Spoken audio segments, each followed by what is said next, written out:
नमस्कार, मी विलास बडे. न्यूज 18 लोकमतच्या या बुलेटिनमध्ये आपल्या सगळ्यांचं स्वागत. बुलेटिनच्या सुरुवातीला बातमी राजकीय गोटातून आहे. बारामतीत आज पवार कुटुंबात समेट घडून येतो का याकडे सगळ्या महाराष्ट्राचं लक्ष लागलेलं आहे. कारण अजित पवार यांचे धाकटे बंधू श्रीनिवास पवार यांच्या कणेरीमधील घरी पार्थ पवार भोजनासाठी जात आहेत. काका आणि पुतण्यात काय चर्चा घडते आणि त्यानंतर पार्थ काही भूमिका जाहीर करतात का हे पाहणं महत्त्वाचं आहे. अजितदादा सुद्धा बारामतीत असणार असल्याचं कळतंय, पण ते त्यांच्या स्वतःच्या निवासस्थानी असतील. अजितदादा श्रीनिवास पवारांच्या घरी जाणार नाहीत असं सुद्धा कळतंय.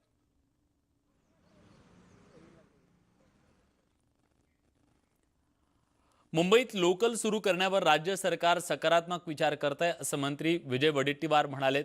मुंबईत कोरोनावर बऱ्यापैकी नियंत्रण मिळवण्यात यश आलंय. अर्थचक्र गतिमान करण्यासाठी लोकल महत्त्वाची आहे. राज्यात ठप्प असलेले उद्योग व्यवसाय टप्प्याटप्प्यानं सुरू करण्याबद्दल निर्णय घेतला जात आहे असं सुद्धा वडेट्टीवार म्हणाले.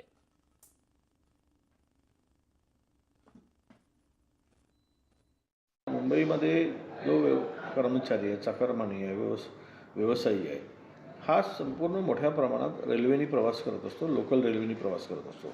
आणि अशा स्थितीमध्ये मुंबईत जर पळवायची असेल, मुंबई पूर्वपदावर आणायची असेल, मुंबई जर पुन्हा चालायला लावायची असेल, तर मला असं वाटतं की मुंबईची लोकल सुरू झाली पाहिजे. या संदर्भात माननीय मुख्यमंत्रीसुद्धा सकारात्मक आहेत आणि अपेक्षित आहे की मुख्यमंत्री महोदय, उपमुख्यमंत्री महोदय आमची चर्चा होऊन लवकरात लवकर ही लोकल रेल्वे सुरू. यानंतर एक पॉझिटिव्ह बातमी आहे. पहिल्या भारतीय बनावटीच्या विमानाच्या उड्डाणातले सगळे अडथळे पार झालेत. कॅप्टन अमोल यादव यांना आता आपलं भारतीय बनावटीचं विमान उडवता येणार आहे. अमोल यादव यांना परमिट टू फ्लाय मिळाल्यानं हे विमान लवकरच टेक ऑफ घेईल. अमोल यादव यांनी 2009 साली हे भारतीय बनावटीचं विमान बनवायला सुरुवात केली. दरम्यान 2017ला हे विमान रजिस्टर झालं आणि त्यानंतर 2019ला विमान उडवण्याचं परमिट मिळालं. दरम्यान जागा नसल्यानं त्यांनी त्यांच्या घराच्या टेरेसवर विमान बनवायला सुरुवात केली होती. अमोल यादव यांच्याशी सविस्तर बातचीत केली आहे आमच्या प्रतिनिधी स्वाती लोखंडे यांनी. 2009ला बनवायला सुरुवात केली आणि आता 2020 आलं, म्हणजे 11 वर्ष झाली. अशामध्ये या 11 वर्षांच्या नंतर फायनली का होईना तुम्हाला फ्लाईट टू परमिट मिळालं. या क्षणी तुमच्या भावना काय? ह्या क्षणी मला आता फार आनंद झालेला आहे तसं बघायला, कारण गेले 19 वर्ष 9 वर्ष आपण ह्या विमानावर काम करतोय, पण त्याच्या आधीपासून म्हणजे आता जवळपास 19 वर्षांपेक्षा जास्त वेळ झालेला आहे आपण ह्या प्रोजेक्टवरती काम करतोय. त्या विमानाचं रजिस्ट्रेशन मिळवताना भयंकर अडचणी आलेल्या. डायरेक्टर जनरल ऑफ सिव्हिल एव्हिएशननी त्याचे रूल्स डिलीट केलेले, त्याच्यासाठी खूप मोठी फाईट झालेली आणि शेवटी फायनली आपण त्याचं रजिस्ट्रेशन मिळवू शकलो होतो आणि फायनली परमिट टू फ्लाय तुम्हाला मिळालेलं आहे. येस. म्हणजे याचा अर्थ असा घ्यायचा का की तुम्ही आता हे विमान थेट धुळ्यावरनं तुम्ही मुंबईत आणू शकता, असं घ्यायचं का याचा अर्थ, की काय घ्यायचा? ह्याचा अर्थ धुळ्यावरून मुंबईला आणू शकतो असाच अर्थ आहे. पण ज्या प्रत्येक स्टेप आपल्याला परमिशन्स ज्या प्रकारे आहेत त्या प्रकारे फॉलो करत आपण पुढच्या काही दिवसांमध्येच ती स्टेप अचीव करणार आहोत. म्हणजे परमिट टू फ्लाय जरी मिळालं तरी मग अजून कोणती अशी अडचण आहे ती पार करायची आहे तुम्हाला? आता अडचण नाही आहे. आता ह्या टेस्ट आहेत आणि त्या टेस्ट सुरू झालेल्या आहेत आणि टेस्ट सुरू झाल्याच्या नंतर आता ह्या पहिली फेज होती, त्या पहिली फेज अनाऊन्स करण्यासाठी मी आजचा दिवस निवडलेला आहे. अच्छा, तर पहिली फेजमध्ये नेमकं काय असणार आहे? पहिल्या फेजमध्ये जसं मी तुम्हाला सांगितलं की विमान जमिनीवरून सरळ चालू शकतं का, म्हणजे स्लो स्पीड टॅक्सी होऊ शकते का, फास्ट स्पीड टॅक्सी होऊ शकते का, जमिनीवरती टर्न होऊ शकतं का, ब्रेक्स लागू शकतात का, हवेत गेल्यावरती ते सरळ रेषेत जाऊ शकतं का, त्याचा टेक ऑफ होऊ शकतो का आणि लँडिंग होऊ शकतो का, ह्या सगळ्या गोष्टी आपल्या फर्स्ट फेजमध्ये होत्या. त्या आपण अचीव केलेल्या आहेत आणि त्या अचीव केल्या, त्याची अनाउन्समेंट आज आपण केलेली आहे. स्वप्नील धुरीचा, स्वाती लोखंडे, न्यूज 18 लोकमत, मुंबई.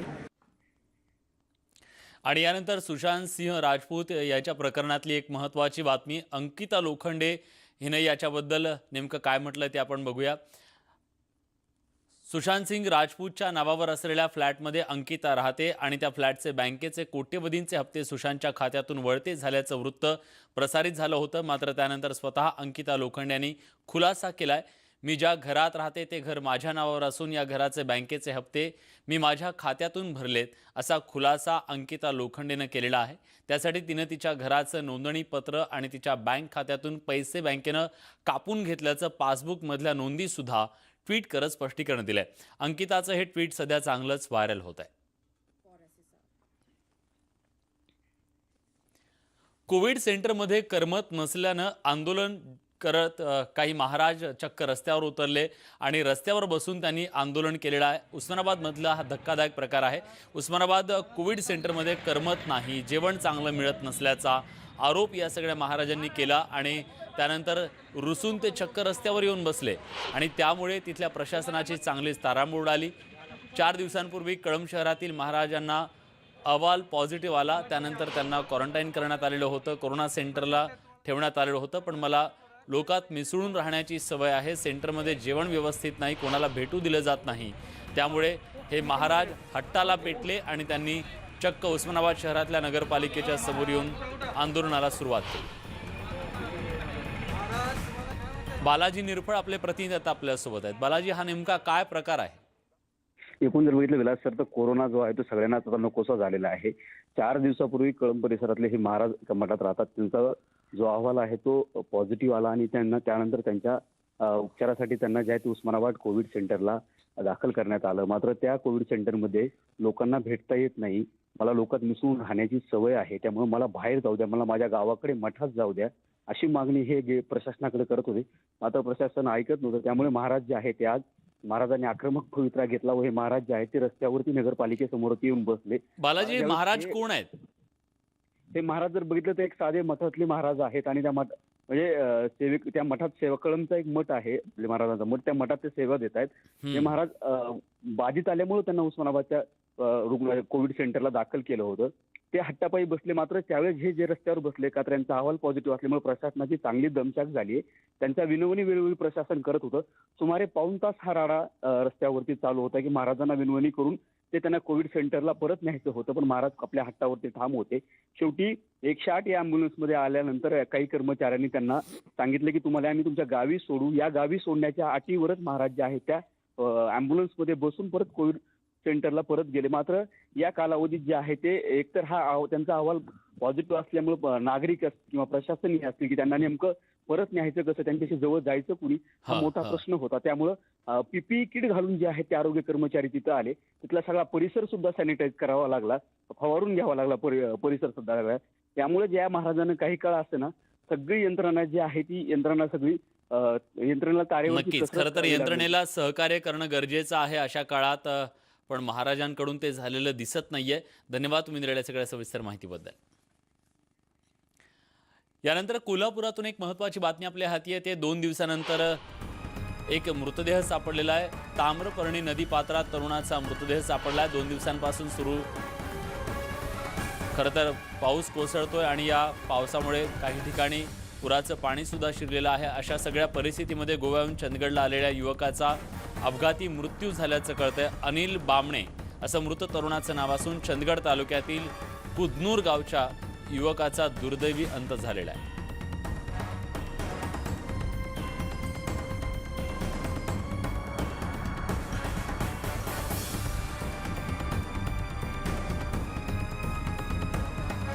दोन दिवसापासून या मृतदेहाचा शोध सुरू होता. अखेर यंत्रणेला हा मृतदेह सापडलेला आहे.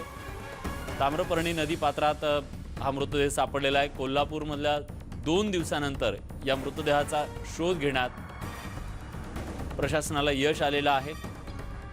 जवान नदीपात्रामध्ये या तरुणाचा शोध घेत होते. अखेर ताम्रपर्णी नदीपात्रात या तरुणाचा मृतदेह सापडला आहे.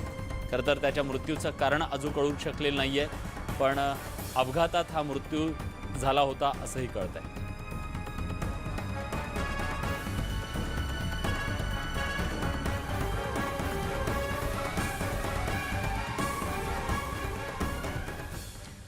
पंतप्रधान नरेंद्र मोदींनी आज लाल किल्ल्यावरून पुन्हा एकदा चीनला सज्जड दम भरलाय. आमचे जवान काय करू शकतात हे त्यांनी लडाखमध्ये दाखवून दिलंय, अशा शब्दात पंतप्रधान मोदींनी चीनला ठणकावलंय. लाल किल्ल्यावरून मोदींनी चीनला खडेबोल सुनावलेत. LOC पासून ते LAC पर्यंत भारतानं आपल्या सीमा सुरक्षित केल्यात. आमच्या सार्वभौमत्वाशी आम्ही तडजोड करणार नाही असंही मोदी म्हणाले. दरम्यान कोरोनावरील 3 लसींसंदर्भात सुद्धा भारतात काम सुरू आहे. लवकरच लस उपलब्ध होईल अशी घोषणा सुद्धा मोदींनी केलेली आहे. तसंच मोदींनी नॅशनल डिजिटल हेल्थ मिशनची घोषणा केली. या योजनेअंतर्गत प्रत्येक भारतीयाला एक हेल्थ ID देण्यात येईल, ज्यात व्यक्तीची सगळी मेडिकल हिस्ट्री सेव्ह होणार आहे.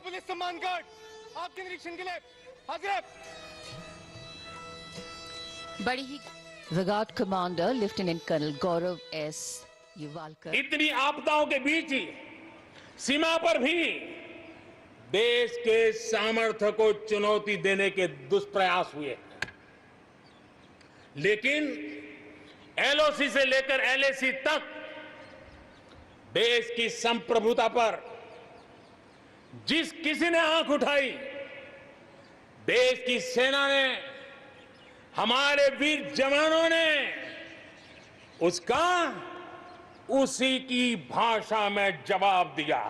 भारत की संप्रभुता की रक्षा के लिए पूरा देश एक जोश से भरा हुआ है, संकल्प से प्रेरित है और सामर्थ्य पर अटूट श्रद्धा के साथ आगे बढ़ रहा है. इस संकल्प के लिए हमारे वीर जवान क्या कर सकते हैं, देश क्या कर सकता है, ये लद्दाख में दुनिया ने देख लिया है. कोरोना के प्रभाव से जल्दी से जल्दी बाहर निकालना आज हमारी प्राथमिकता है. इसमें अहम भूमिका रहेगी नेशनल इंफ्रास्ट्रक्चर पाइपलाइन प्रोजेक्ट की. इस पर 110 लाख करोड़ उससे भी ज्यादा खर्च किए जाएंगे. इसके लिए अलग अलग सेक्टर्स में लगभग 7,000 प्रोजेक्ट्स की पहचान कर ली गई है. इससे देश के ओवरऑल इंफ्रास्ट्रक्चर डेवलपमेंट को एक नई दिशा भी मिलेगी, एक नई गति भी मिलेगी. स्वातंत्र्य दिनाच्या निमित्तानं आज सर्व मंत्री आणि प्रमुख नेत्यांनी ध्वजारोहण केलं. केंद्रीय गृहमंत्री अमित शहा यांनी त्यांच्या निवासस्थानी ध्वजारोहण केलं. शहा यांची कोविड चाचणी काल निगेटिव्ह आली. पुढील काही दिवस ते होम क्वारंटाईन असणार आहेत. भाजपचे ज्येष्ठ नेते लालकृष्ण अडवाणी, उत्तर प्रदेशचे मुख्यमंत्री योगी आदित्यनाथ, दिल्लीचे मुख्यमंत्री अरविंद केजरीवाल यांनी झेंडावंदन केलं.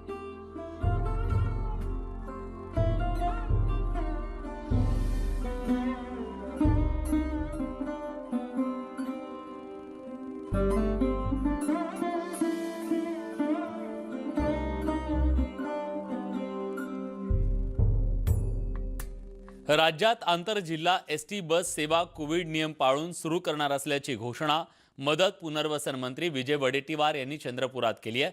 एका ST बसमध्ये 20 पेक्षा अधिक प्रवाशांना प्रवास करता येणार नाही असंही त्यांनी स्पष्ट केलं. त्याचबरोबर कोरोनाच्या काळात शासकीय वैद्यकीय महाविद्यालयातील सेवा सोडणाऱ्या डॉक्टरांवर कठोर कारवाई करण्यात येणार आहे. तसंच प्रसंगी मेस्मा लावला जाणार असल्याचंही त्यांनी स्पष्ट केलं. राज्यातील कोचिंग क्लासेस आणि स्पर्धा परीक्षा केंद्र कोरोनाबद्दलचे नियम पाळून सुरू करण्याची तयारी सरकारनं दाखवली आहे.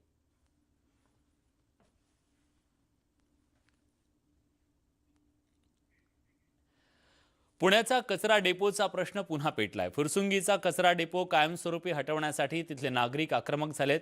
कचरा डेपो हटाव कृती समितीनं स्वातंत्र्य दिनापासून बेमुदत आंदोलन हाती घेतलं.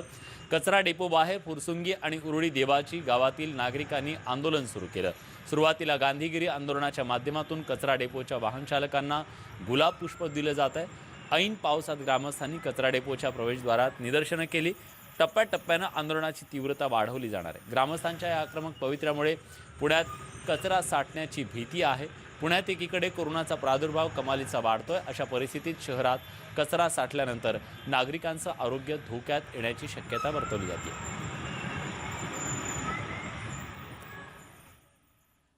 पावसाच्या लहरीपणाचा फटका धुळ्यातल्या खरीप पिकांना बसलाय. विक्रमी पाऊस पडल्यानं धुळ्यातील पिकांचं मोठ्या प्रमाणात नुकसान झालंय. कापसाचं पीक हातचं गेलंय. जुलै आणि ऑगस्ट महिन्यात मोठ्या प्रमाणात पाऊस कोसळला. त्यात आता दर दुसऱ्या दिवशी तालुक्यातल्या परिसरात पाऊस हजेरी लावतोय, त्यामुळे पिकं खराब झाली आहेत. मशागत होत नसल्यानं शेतामध्ये तण वाढलंय. कापूस पीक लाल पडलं असून त्याची वाढ खुंटली आहे. ज्या भागात मशागतीला वाव आहे तिथं मावा, तुडतुडे, रस शोषण करणाऱ्या किडींनी हल्ला चढवलाय. खरीप पिकांवर विविध किड्यांच्या प्रादुर्भावामुळे हातचं पीक जाण्याची भीती शेतकऱ्यांमध्ये निर्माण झाली आहे. एअर इंडियानं स्वातंत्र्य दिनाच्या अगोदरच्या दिवशीच आपल्या 48 वैमानिकांना सेवेतून बरखास्त केलंय. या वैमानिकांनी गेल्या वर्षी आपला राजीनामा कंपनीकडे सोपवला होता, परंतु नियमानुसार 6 महिन्यांच्या नोटिशीच्या आत त्यांनी आपले राजीनामे परत घेतले होते. मिळालेल्या माहितीनुसार एअर इंडियानं या वैमानिकांना राजीनामा परत घेण्यास स्वीकृती दर्शवली होती, परंतु गुरुवारी अचानक ही स्वीकृती रद्द करण्यात आली. सोबतच या 48 वैमानिकांची सेवा 13 ऑगस्ट 2020 पासून तात्काळ प्रभावानं समाप्त करण्यात आली.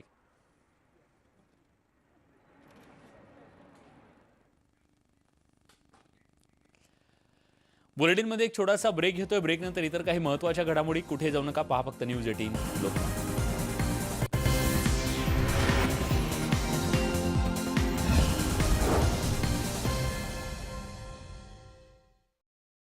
माझ्या वावरात पाय ठेवलं का नाही, गाडवावर बसून तुझी धिंडच काढतो का नाही बघ. उंदर येऊ जाळ तवा बोलती जिजा, तवा कडाडत्यात तिजा. काय मालक, बाई बघितली नाही का वा?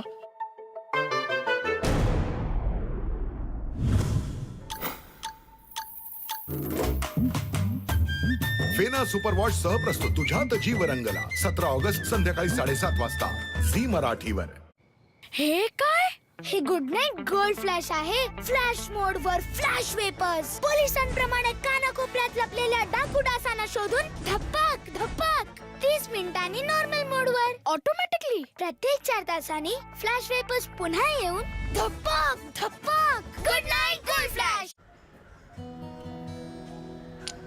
आजकाल मनामध्ये अनेक प्रश्न निर्माण होतात. काही वेळासाठी सामान बाहेरच ठेवायला हवे होते. भाज्या धुणे इतकेच पुरेसे आहे का? या प्रश्नांची उत्तरे जाणून घेऊ की नको. पण एक गोष्ट तर पक्की आहे, संतूरने 20 सेकंदांपर्यंत हँडवॉश दिवसातून अनेक वेळा आणि 2 वेळा अंघोळ केल्याने आपण विषाणूला पसरण्यापासून थांबवू शकतो. मम्मीची केअर सर्वात बेस्ट. सुरांच्या बाबत खूपच कच्चा आहे, पण मुलगा चांगला आहे. जे तुम्हाला आणि कुटुंबालाही पसंत आहेत. जीवनसाथी.com. आता दहशतवादी शोषक कीटकांचा खात्मा होईल. आता आली आहे शोषक कीटकांना नष्ट करण्याची एक प्रचंड शक्ती, हरक्युलस. ट्रॅक्टर ब्रँडचा हरक्युलस, आता ताकद तुमच्या हातात. विको टर्मरिक शेविंग क्रीम बेस हळदीचे अँटीसेप्टिक गुण घेतील त्वचेची काळजी आणि शीतल चंदन तेल देईल स्वच्छ सुरक्षित सुवासिक अनुभूति प्रत्येक वेळी. 2 मिनट है तो ये जरा सा वक्त, पर जब आप 2 मिनट ठहर कर किसी के लिए कुछ करते हैं तो देश की उम्मीदों में नए रंग भरते हैं. मैगी में हम भी इस साल करेंगे अपनी तरह से कुछ छोटी कोशिशें. मैगी, देश के लिए 2 मिनट, एक छोटी सी कोशिश. Catch the initiative. Launch at these times. प्रेक्षकांनी मला अभिनेता म्हणून जितकं प्रेम दिलं तेवढेच भरभरून दाद माझ्या गाण्याला सुद्धा दिली. कधीतरी गाणं आणि अभिनय एकाच माणसाला लागतं. घेऊन येतोय असेच अवलिया कलाकार जे ठरतील उद्याचे singing star. Singing star 21 August पासून शुक्रवार आणि शनिवार रात्री 9 वाजता आपल्या सोनी मराठीवर. इतकी कामं करूनही तुझा उजळपणा कधी कमी नाही होत. हे तू कसं करतेस का? गोदरेज नंबर 1 मध्ये आहे 3/4 नैसर्गिक घटक आणि हळद चंदन, ज्यामुळे माझ्या त्वचेला मिळते नैसर्गिक तेज. आता गोदरेज नंबर 1 च्या 100 ग्रामच्या 4 साबणांसोबत मिळवा 1 साबण मोफत. अरे नो पापा स्टॉप. हे आहे तुमचं तोंड, जो आहे एंट्री पॉइंट. तोंडातले रात्रभराचे डर्टी जंतू थेट आत. कोलगेट वेदशक्तीचा 5 नैसर्गिक तत्वांचा फॉर्म्युला जंतूंचा तोंडातच नायनाट करून आत जाण्यापासून रोखतो, ज्याने तोंड होते स्वच्छ आणि पप्पा हेल्दी. कोलगेट वेदशक्ती, तोंड स्वच्छ तर तुम्ही हेल्दी. सर, आम्ही चक्क तुम्हाला बटाटा वडा खाताना बघतोय. माझ्या आवडीचे चमचमीत पदार्थ मी नेहमी खातो. तरीही इतकं हॅपीनेस. सिंपल, बायकोचं प्रेम आणि तिरुमाला. मॅम, तिरुमाला? तिरुमाला ऑइल. तिरुमाला असेल घरी तर हॅपीनेसची चिंता don't worry. Tirumala oil by the Kute group, keeping Mankind happy. ख्वाब है तो हम इसे सच बनाएंगे, एक नई उड़ान भरकर अपनी पहचान बनाएंगे. Sandeep University, India's top most university. Admissions open for 2020-21. नाती फुलतात जेव्हा आयुष्यामध्ये योग्य साथ मिळते. मला श्रेया भेटली, माझ्यासारखीच फुडी. marathamatrimony.com. नवीन संतूर ॲलो फ्रेश, लिंबू आणि ॲलोवेराने बनवलेला, जो चिकटपणा दूर करतो आणि त्वचेला देतो उजळपणा. त्यामुळे तुम्ही राहाल फ्रेश आणि दिसाल तरुण नेहमी. नवीन संतूर ॲलो फ्रेश, रहा फ्रेश, दिसा तरुण. अरे या शहरातले मोठे मोठे गुंड घाबरतात तुझ्या बाबांना. तर मग हे छोटे छोटे डास का नाही घाबरत तुम्हाला? बेटा, डास सर्वात जास्त घाबरतात गुड नाईट ग्रीन शक्तीला. गुड नाईटची 94% नैसर्गिक ग्रीन शक्ती कॉईल. निसर्ग आणि ऍक्टिव्ह मॉलिक्युल्सची दमदार शक्ती कॉईलच्या आत, म्हणजे डास बाहेर. आता ग्रीन शक्ती आत, डास बाहेर. तर माझ्या वावरात पाय ठेवलं का नाही, गाडवावर बसून तुझी धिंडच काढतो का नाही बघ. उंदर योजाळ तवा बोलती जिजा, तवा कडाडत्यात इजा. काय मालक, बाई बघितली नाही का वा?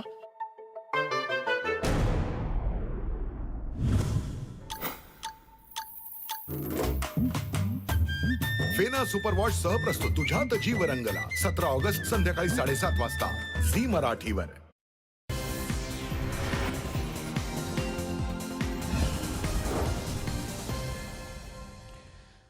ब्रेक नंतर तुमचं पुन्हा एकदा स्वागत. जालना पोलीस दलातील सहाय्यक फौजदार मोईनुद्दीन फखरुद्दीन तांबोळी यांना नुकताच पोलीस पदक जाहीर झालंय.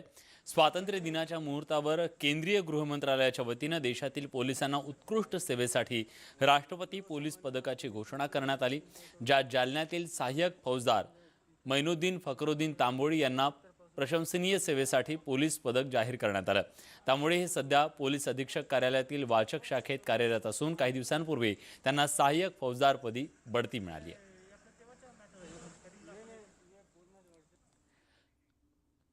कोरोनाच्या वाढत्या संसर्गामुळे यंदा नागपुरात मोठा पोळा आणि तान्हा पोळा भरणार नाहीये.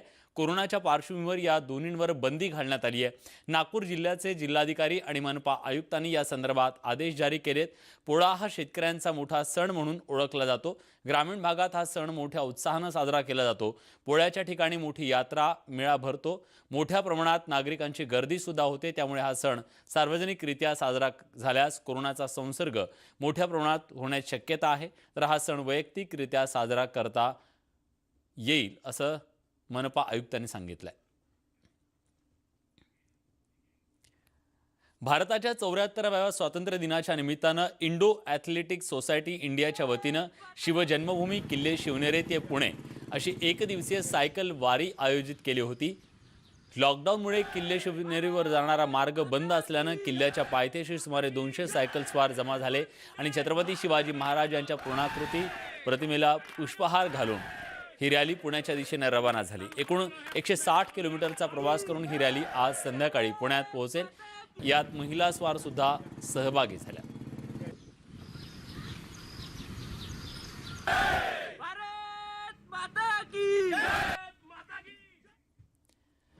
या सगळ्या बातम्यांसोबत बुलेटिनमध्ये आपण इथेच थांबतोय. ताज्या घडामोडींसाठी बघत रहा न्यूज 18 लोकमत.